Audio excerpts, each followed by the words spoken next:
Nah, mungkin zaman dulu kapasitas penangkap koruptor itu mungkin masih di level ini. Sedangkan koruptor lebih canggih di sini. Tapi selama 20-an tahun ini penangkap juga punya skills dan kapasitas dan macam-macam. Jadi mungkin lebih perkelahian yang lebih setimpal sekarang daripada dulu.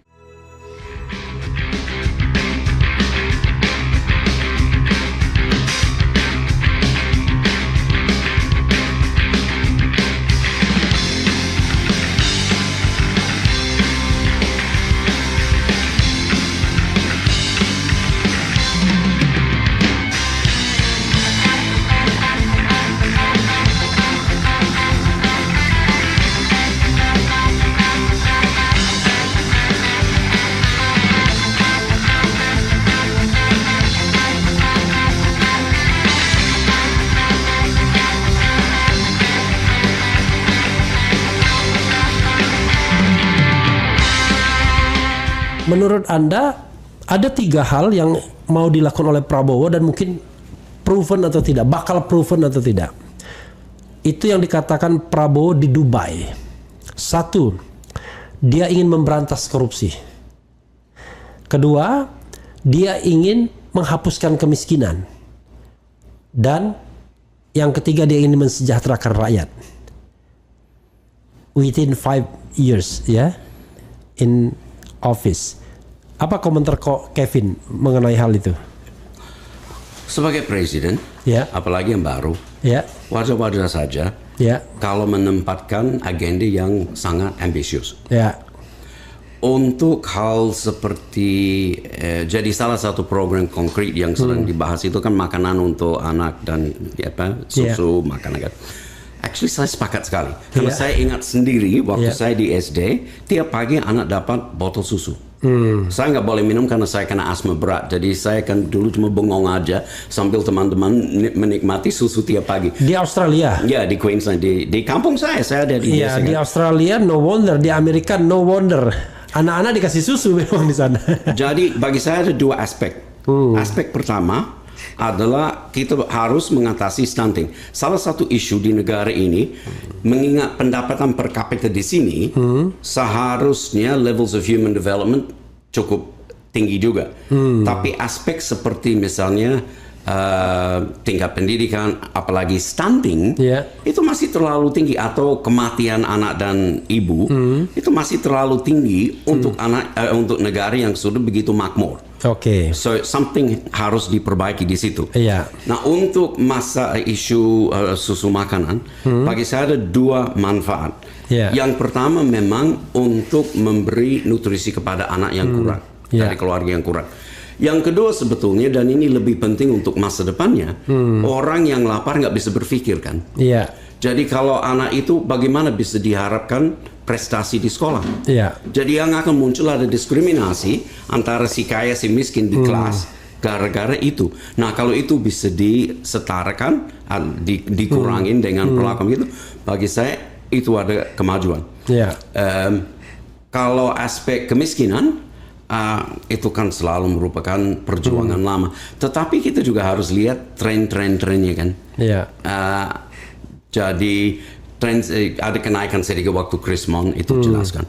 Tetapi sebetulnya masih berkurang setelah itu. Tapi saya rasa kita mungkin perlu tidak hanya melihat batas, ini kan ide gila saya, tidak hanya melihat garis kemiskinan. Kita juga perlu lihat garis kemakmuran. Jadi orang mulai transisi. Karena kita lihat kalau di bawah garis kemiskinan, 1 rupiah di bawah garis kemiskinan memang melarat kan. So, apakah itu standar yang mau dipakai? Atau kita mau bilang orang sudah di atas ini, dia sudah kehidupannya lebih nyaman. Dan di bawah situ, jadi mungkin angkanya akan naik ke 40%. Tetapi itu bisa digunakan untuk melihat tingkat kemakmuran masyarakat daripada tingkat kemiskinan. Dengan harapan ini jumlah yang di bawah ini bisa dinaik terus supaya makin banyak persentase dari masyarakat hidup dengan yang mau disebut dengan sejahtera atau makmur, terserah.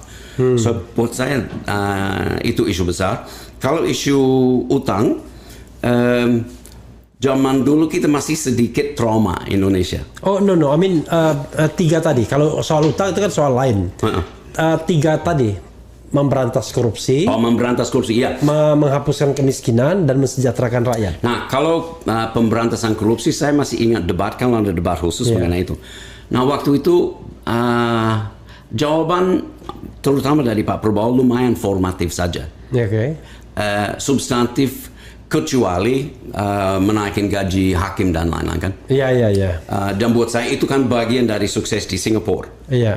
Jadi kalau kita baca sejarah Indonesia, gaji pegawai negeri di Indonesia sampai tahun 50-an masih bermartabat.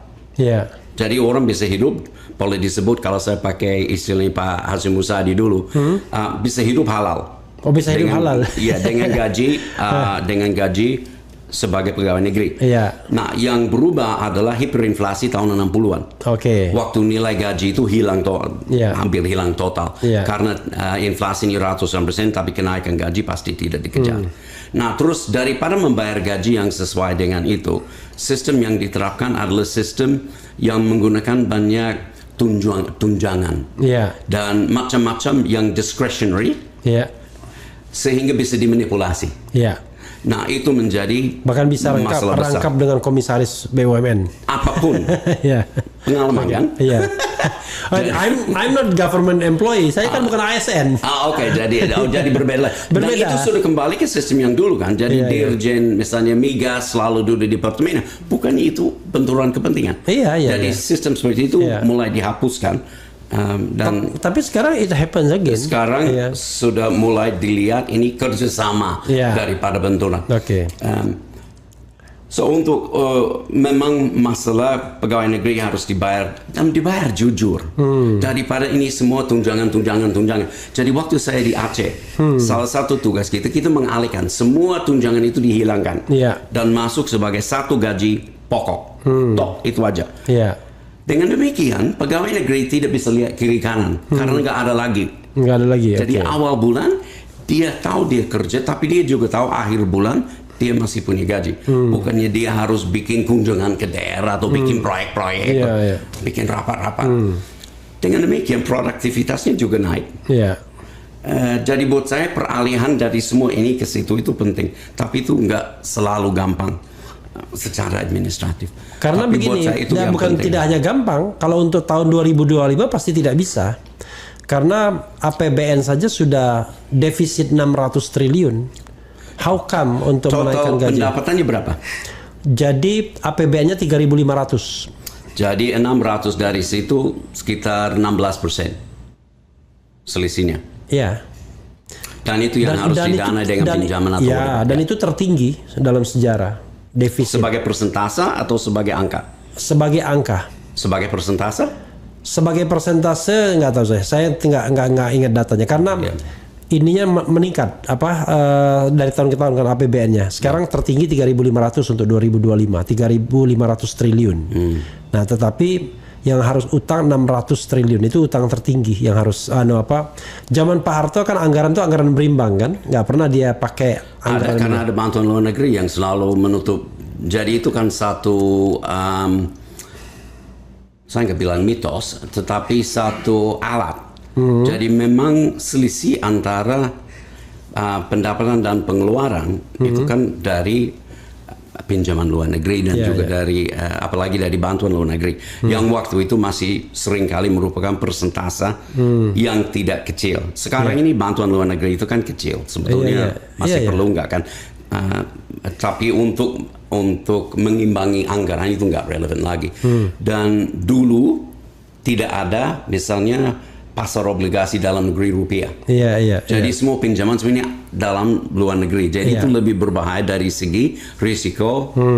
Sekarang ini sebagian itu kan dari rupiah. Jadi sebetulnya lebih aman daripada dulu. Jadi sebetulnya keleluasan untuk menggunakan itu lebih terbuka daripada zaman sebelumnya.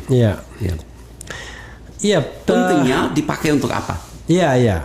Makanya kembali kepada pertanyaan adalah ini kan kita bicara tentang tidak hanya memenangkan proses berpemilu, tetapi setelah berpemilu kekuasaan itu mau dipakai apa? Kan begitu. Nah, saya ingin sebenarnya analisis Kevin yang jauh lebih berani dan tajam melihat Indonesia akan kemana 5 tahun di bawah kepemimpinan Prabowo dengan segala problem-problem yang ada. Contoh misalnya, apakah benar Prabowo akan memberantas korupsi? Kan begitu? Apakah, kan harus ada indikatornya kan? Kalau misalnya indikatornya belum apa-apa, dia sudah merekrut orang-orang bermasalah di kabinetnya, how come kita mengatakan dia akan memberantas korupsi? Kalau dia sudah melibatkan saudara-saudaranya, partainya untuk cawe-cawe di dalam pemerintahan, dalam BUMN, how come korupsi bisa dihapus, kan begitu? Mau mengentaskan kemiskinan bagaimana dengan anggaran yang terbatas seperti itu? Belum lagi kalau itu yang belum dikorupsi. Bagaimana kalau sudah dikorupsi misalnya? Mensejahterakan masyarakat, bagaimana di tengah kewajiban bayar utang yang baik pokok maupun jatuh tempo yang itu ratusan triliun juga. Belum lagi kemudian utang baru yang harus diciptakan untuk menutup utang yang lama. I don't know exactly bagaimana. Orang kan sering mengatakan begini, Prabowo sudah selesai dengan selesai masalah hidupnya. Ya selesai untuk dirinya sendiri. Sekarang yang dia harus urusnya adalah 270-an juta rakyat Indonesia, dan itu tidak gampang, tidak bisa dibiayai dengan rumah mewahnya di Hambalang misalnya kan. Silakan Kevin. Jadi untuk prioritasnya, ya. Misalnya program untuk anak sekolah. Ya. Saya sering berpikir mau subsidi, jadi kan ada banyak subsidi, boleh disebut semacam subsidi. Kan? Ya. Mau subsidi mobil atau mau subsidi anak? Karena kita masih buang banyak uang untuk mensubsidi kelas menengah yang pakai mobil kan dengan subsidi bensin. Buat apa? Kalau itu dialihkan ke program dengan anak, bagi saya, what's the cost? Itu kan mungkin sudah lebih dari cukup untuk menutupi. Ada juga program dia untuk aspek pertanian. Saya rasa saya sering lihat dia bukan cuma dari apa yang dia bicarakan hari ini, tetapi apa yang dia udah kampanyekan setiap kali. Kan saya rasa itu mungkin sesuatu yang serius, bukan sesuatu yang dari focus group discussions atau something yang muncul dari sosmed kan. Dan saya rasa dia punya perhatian sincere untuk isu petani.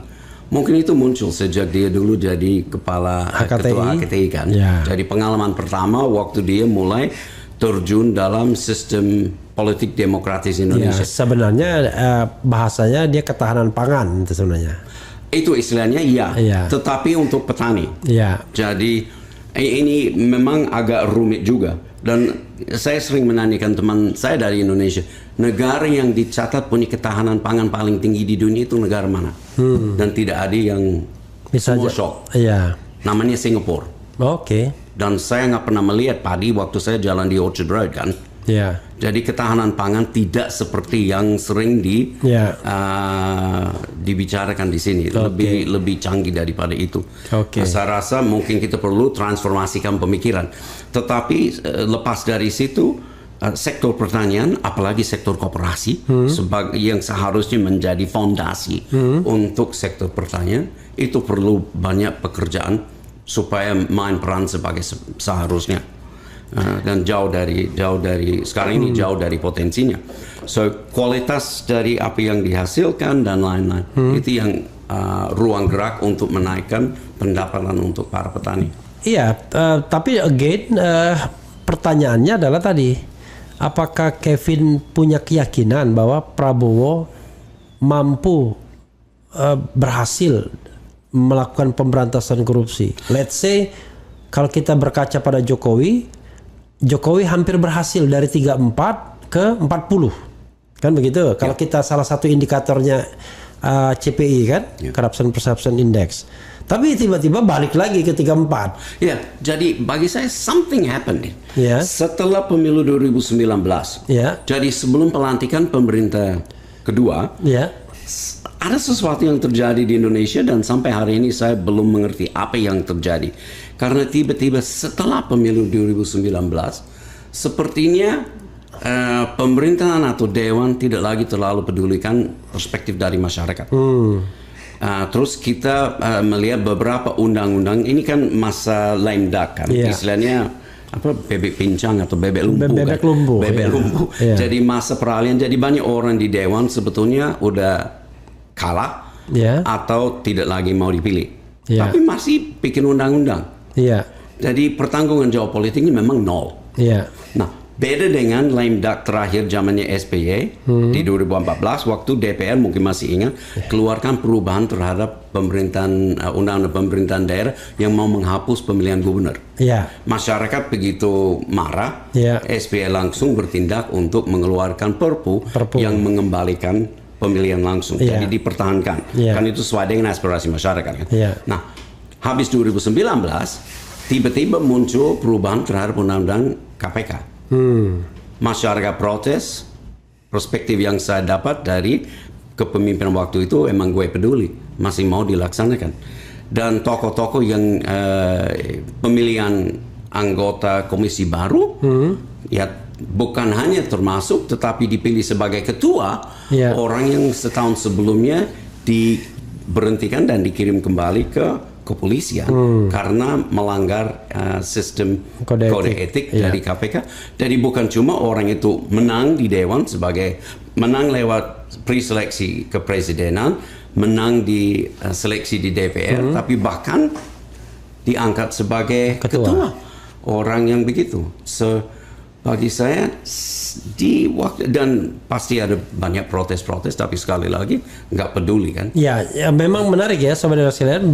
Beliau ini kemudian agak heran jadinya kenapa kemudian 2019 atau the second term of office ya dari Jokowi itu kok seperti ada sesuatu missing link ya. Something happened. Yeah. Something happen gitu. Oke, ada COVID, tapi kan itu tidak semata-mata COVID ya Ini kan? sebelumnya. Iya, Mulai karena sebelumnya. dia sudah dimulai di akhir pemerintahan di 2019 itu. Pelumpuhan KPK macam-macam itu kan di akhir 2019 menjelang berakhirnya masa pemerintahan pertama itu. Nah, ini yang menjadi persoalan. Dan ya itu mungkin tadi ketika pertama kali in office orang pada idealis semua. Ya kan? Tapi begitu terakhir-terakhir orang lihat kiri kanan. Sana sudah kaya, sini sudah kaya, saya menteri hampir 5 tahun kok belum kaya. Atau mungkin saya bisa melakukan ini, nggak ada yang akan mencegah. Bisa juga. Jadi ada semacam kepedean mungkin. Jadi saya belum mengerti apa yang terjadi Jadi gini, waktu itu. kalau kita lihat ingat Orde Baru, jatuhnya Soeharto ketika anak-anaknya mulai berbisnis. Sudah besar, mulai berbisnis. Disitulah kemudian KKN terjadi luar biasa. Pokoknya segala sesuatu harus melalui keluarga istana ini. Menurut saya Jokowi juga mengalami hal yang sama ketika dia mau mendorong anak dan menantunya untuk menjadi kepala-kepala daerah. Tapi beda, mereka tidak ke bisnis kan, tapi mereka ke politik. Jadi Pak Harto, No. oh ya? Nah, kalau itu kan aspek baru. Bedanya adalah kalau bisnis anak Pak Harto terang-terangan, karena tidak ada yang emang bisa orang protes dulu. Dia ibaratnya nempeleng orang di depan publik aja nggak ada yang berani. Ya, ada cerita yang apalah ya kan, misalnya ada pengusaha pakai celana pendek doang datang ke istana gitu-gitu kan, pernah nih. Nah, tetapi kalau sekarang kan beda. Yang dikedepankan adalah political activities. Tapi di belakang itu memang political activities nggak ditunjang oleh bisnisnya. Bisnis. Iya, nggak mungkin kan itu. Itu kalau soal skill itu soal waktu. Jangan lupa anak-anak Pak Harto paling tidak 20 tahun terakhir kan, paling tidak ya kan skillnya. Jadi kalau ini kan baru 5 tahun terakhir. Tapi saya juga melihat ada perbedaan. Untuk Pak Harto, untuk konsolidasi kekuasaannya itu makan waktu lama. Ya. Bahkan saya bilang dia bisa tidur nyenyak baru setelah Pak Beni diberhentikan sebagai pangap. Ya. Itu 20-an tahun kan. Ya. Jadi konsolidasi kekuasaan. Jadi ada lompatan misalnya 7374 dengan keluarkan semua undang-undang yang menertibkan, terus 85 dengan politik. Tapi sebetulnya secara politik konkret. Nah ini kan baru 5 tahun. Dan tidak mewarisi kekacauan seperti yang diisiin oleh Pak Harto waktu itu. Iya. Jadi sistemnya sudah tertib dan lumayan baku. Ya, Jadi seharusnya lebih rumit untuk diganggu juga. Iya. Tapi yang kita lihat di Amerika Serikat yang sistemnya sudah lebih lama, That's right. jauh lebih lama. Tapi Ternyata bisa diobrak-abrik. ada orang yang nggak pedulikan begitu. Iya. Ya, Maksud saya akhirnya jangan-jangan memang demokrasi itu sistem yang lemah. Begitu diinfiltrasi sedikit oleh satu orang bad guy. Ya, Margaret Donald Thatcher Trump. dulu bilang bahwa setiap generasi, I think it was Margaret Thatcher, setiap generasi harus mempertahankan demokrasinya. Dan saya rasa itu benar. Kita sudah satu generasi demokrasi kan. Iya. Jadi mungkin banyak anak generasi ini dia nggak ngerti zaman dulu. Iya. Dan saya ingat sekitar tahun 2012, saya beri kuliah di satu sekolah universitas swasta, dan saya malah nanyain mereka, apa artinya reformasi kalau Anda dengar? Kalau Anda dengar, apa yang dimaknai? Blank. Nggak ada. Akhirnya ada satu anak angkatan, apa artinya kebebasan? Oke, something, right? Ya, Dan awalnya saya agak kaget, tapi lama-kelamaan saya pikir mereka lahir dalam sistem ini. Ya, mereka Jadi, lahir di era reformasi dan tidak tahu sulitnya ketika kita di rezim otoritarian. Iya, dan tidak mengerti apa yang diartikan kalau kebebasannya sudah diingkat. Tapi kalau anak-anak bis gitu saya bisa pahami. Tapi kalau mereka yang dibelenggu di zaman Orde Baru juga begitu. Karena itu sistem yang kita dibesarkan dalam sistem itu kan. Iya, jadi kita pusing. Artinya ada orang segenerasi saya yang melawan Orde Baru misalnya. Tapi sekarang bermesraan dengan unsur-unsur itu kan. Itu jadi persoalan. Oke, silakan. Kevin, observasi lagi dengan segala optimismenya dan catatan-catatan lainnya. Ya mungkin kita harus lihat masalah korupsi. Memang saya sangat khawatir mengenai itu karena saya lihat beban kepada negara, beban kepada bisnis, beban kepada kepercayaan dan martabat negara. Jadi mau menjadi negara yang negara yang memimpin kan, dan sebagai yang keempat terbesar di dunia, negara ini harus menjadi salah satu pemimpin dunia. Tetapi kalau punya sistem yang ditertawakan di belakang orang kan nggak bagus juga. Nah, jawaban atau bagaimana bisa mendongkrak kembali semangat dan energi dan kerjasama untuk mengatasi masalah korupsi dan integritas, tapi norma-norma juga. Jadi mengangkat norma-norma. Jadi ganti undang-undang bagi saya tidak menyelesaikan masalah. Itu belum tentu menyelesaikan. Kalau misalnya membantu, itu syarat tapi bukan syarat. Kalau misalnya kalau kita bicara pemberantasan korupsi di Indonesia, apa yang lebih paling signifikan? Aktor atau perangkat aturan? Ini yang menarik. Saling mengisi. Iya. Awalnya zaman dulu saya bilang sistem. Orang nggak penting. Orang akan menyesuaikan dengan sistem. Ternyata tidak. Ternyata orang bisa hancurkan sistem. Amerika lah contohnya Donald sebagai Trump. contoh kan. Iya. Jadi memang ada semacam timbul balik kan. Timbul balik. Kalau perubahan terhadap undang-undang KPK kemarin, ada aspek yang saya setujuin. Misalnya Dewas. Dewan Pengawas. Saya sepakat. Saya sepakat. Dulu waktu saya di Aceh, saya punya penasihat mantan ketua KPK Hong Kong. Jadi orang Inggris terakhir yang menjadi ketua KPK di Hong Kong. Dia menjadi penasihat kami di Badan Rehabilitasi Rekonstruksi di Satuan Anti Korupsi. Dan dia bilang dia punya 3 dewas malah. Dewas yang mengurus aspek pencegahan, pendidikan, dan juga untuk investigasi. Jadi ini tokoh masyarakat aja. Dan mereka kasih input ke staf-staf dari komisi. Jadi saya pikir oke, mungkin bagus.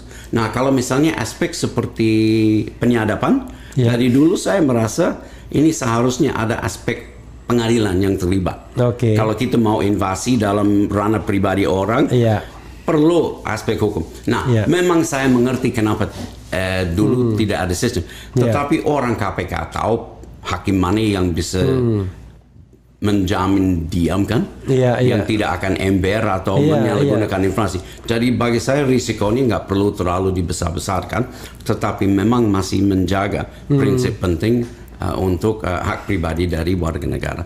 So, ada aspek. Dan satu lagi pasal yang saya faham kenapa dimasukkan kepada awal, tetapi apakah masih relevan, adalah pasal yang menyatakan salah satu bentuk korupsi adalah kerugian keuangan negara.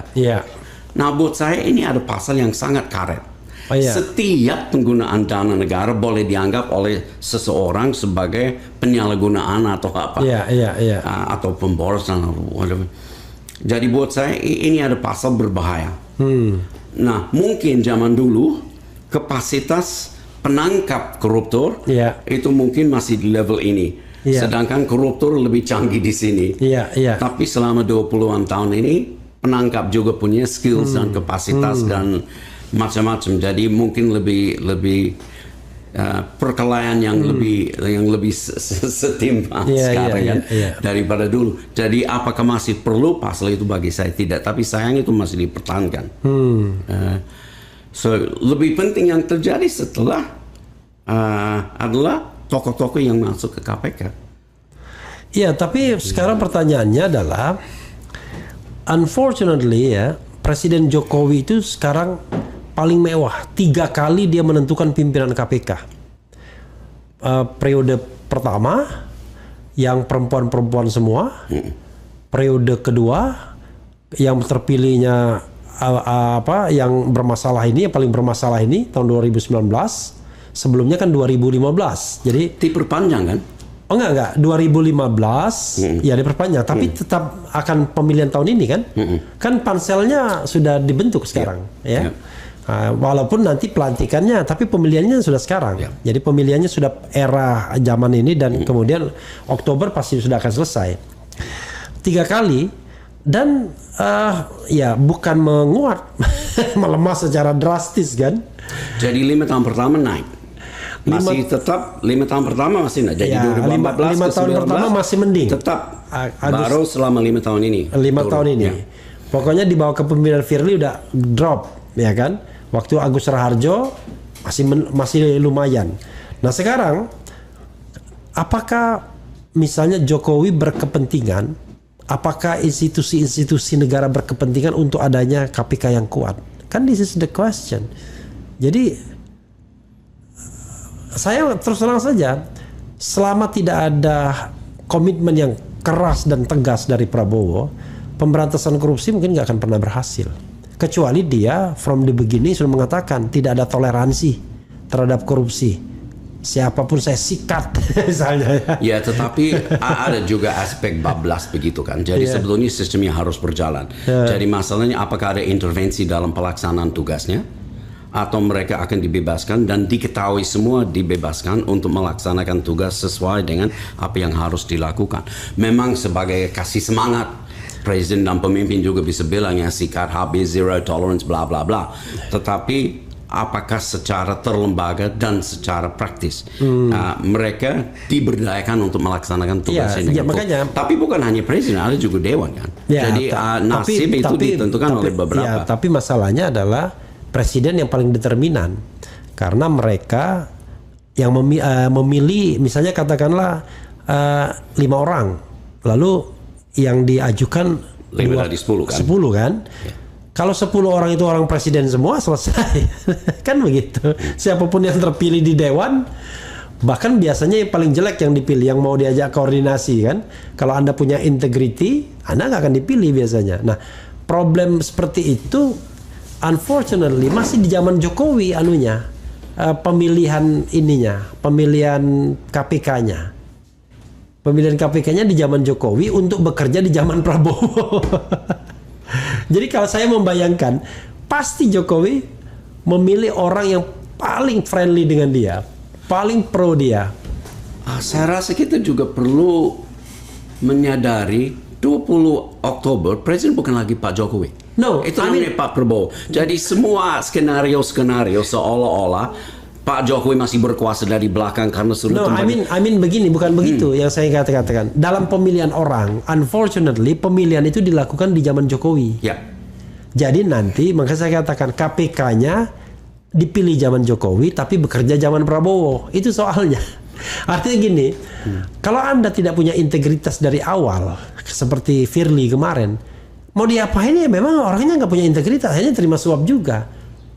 Satunya lagi main jual beli jabatan, trading in influence ya kan.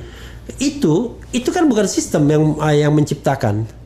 Tapi memang orang itu dari awal memang begitu. Dia tidak bisa membedakan domain publik, domain privat, bagaimana dia mendapatkan jabatan yang luar biasa. Kan begitu. Karena mereka tahu untuk menjadi pemberantas korupsi Anda harus KKN juga. Kan begitu. Kalau tidak KKN, mana mungkin Anda terpilih. Kan begitu persoalannya. Jadi karena itu saya katakan, kalau Prabowo mau melakukan, jadi kita diskusi aja jadinya. Kalau Prabowo mau melakukan intervensi yang positif terhadap pemberantasan korupsi, saya kira akan banyak gunanya. Masyarakat akan menyambut. Sebagai contoh misalnya, yang terpilih brengsek semua, ya kan? Dia bekukan, kemudian dia bikin panitia yang baru, seleksi yang fair misalnya. Ini berbasis hukum apa? Apakah undang-undang KPK membolehkannya? Itu mudah sekali, tinggal bikin perpu aja. Kan perpu kan darurat. Jadi Tetapi perpu itu harus ada darurat. Bahwasanya ada orang yang nggak jelas yang menjadi anggota satu komisi negara, itu bukan darurat negara. Ya, Jadi pantasnya MK bilang ini bukan darurat. Iya, tetapi praktek di MK sudah jelas, perpu itu sendiri akhirnya menjadi legislasi biasa. Legislasi biasa yang dikeluarkan presiden, kemudian ketika minta persetujuan DPR tinggal intervensi kekuasaan. Terjadi kan dengan Omnibus Law, diperintahkan bikin undang-undang, tiba-tiba Jokowi bikin perpu. Padahal masih ada waktu. Kan dikasih waktu 2 tahun kan untuk memperbaiki itu. Tapi itu another story lah, story itu. It is my field lah itu yang begitu. Nah, tapi maksud saya memang oke, satu kata aja. Misal kita pakai skala meter aja, Kevin. Keberhasilan pemberantasan korupsi di Indonesia. Ini ada 5 angkanya. 5 tidak boleh dipilih karena 5 netral tengah kan. Berhasil 5 ke atas sampai 10, tidak berhasil 5 ke bawah bahkan sampai 0. Kita sepakati pemberantasan korupsi itu, Kevin mau ngukur yang mana? Kita punya 3 era. Jadi awal reformasi, actually hasilnya sekitar 5. Maju mundur 3 tahun. Habis terbentuk KPK, habis diangkat anggota komisi pertama dengan undang-undang dan mulai ada strategi anti korupsi nasional. Kita masuk yang saya bilang menuju ke 8. Karena seringkali ada negara yang bikin kemajuan yang sangat cepat. Terus melembek kembali lagi ke awal. Indonesia 20 tahun.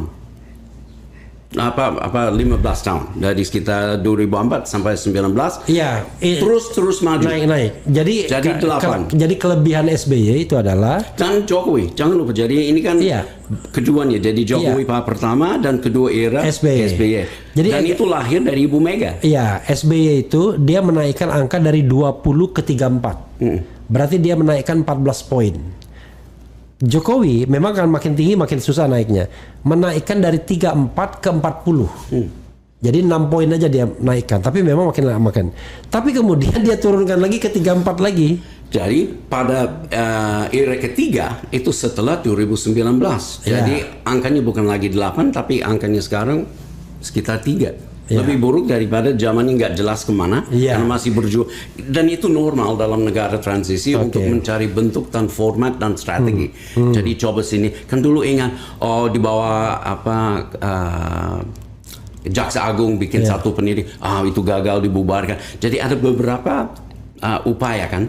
Nah, akhirnya negara sepakat dengan satu formula dengan KPK. Tapi sebenarnya kalau kita mau lihat dalam sejarah, belum pernah ada keberhasilan pemberantasan korupsi sebelum KPK.